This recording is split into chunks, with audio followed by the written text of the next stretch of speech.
Hi, I'm Golf Magazine Top 100 instructor Tom Signey as we continue on looking at ball launch with Quintic's ball launch software.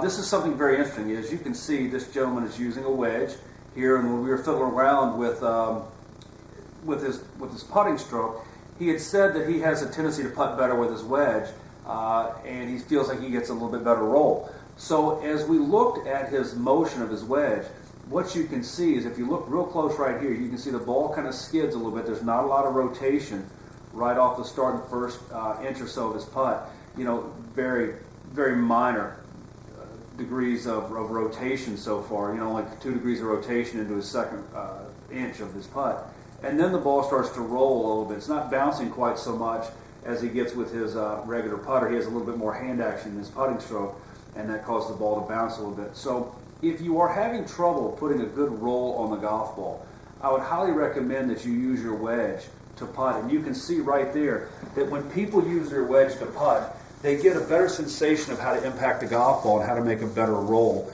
or give a better roll on the golf ball. And you can see in that top right ball in the frame, you can see how that ball starts to roll pretty quickly after it stops skidding. So remember, the whole key to putting well is to not only have the right launch characteristics, but it's also to put the best roll you can on the golf ball, and that gives you a high probability of being successful on the greens. So if you have some trouble getting the better roll, putt with your wedge in practice, and you'll be able to see and sense what a better roll should see and feel like.